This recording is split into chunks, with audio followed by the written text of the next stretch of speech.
Je suis forte, forte, oui, plus que vainqueur, par le sang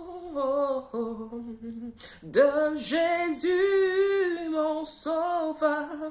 Je suis forte, forte, oui, plus que vainqueur, par le sang de Jésus, mon sauveur.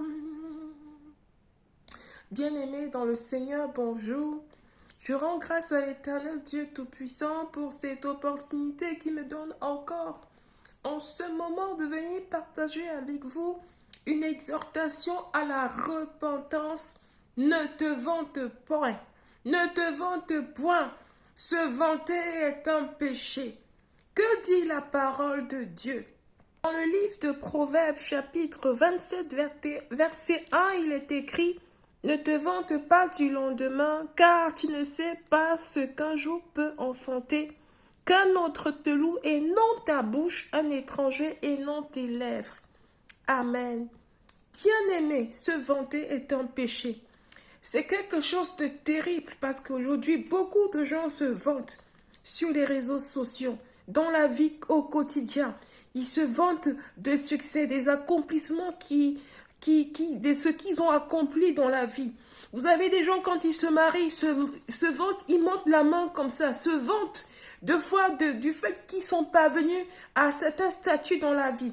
Ils se vantent de leur diplôme, ils se vantent de leurs biens, ils se vantent de leur possession, ils se vantent du fait que Dieu les a bénis. Oh, est-ce que vous savez que c'est un péché?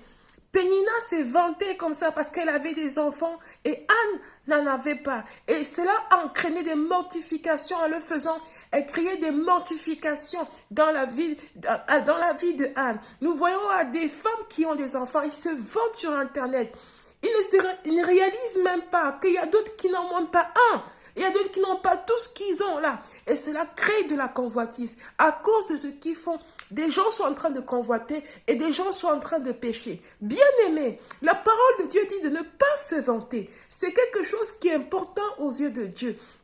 Quelqu'un qui se vante, c'est quelqu'un généralement qui est debout. Il gonfle comme ça. Il passe, il se vante. Il veut montrer qu'il a. Or, c'est ce que Dieu a en horreur de tel comportement, de telle attitude ne glorifie pas Dieu. Au contraire, il nous demande quand tu partages avec celui qui n'a pas. Mais aujourd'hui, c'est le contraire. Bien-aimé, je t'invite à renoncer à te vanter, quel que soit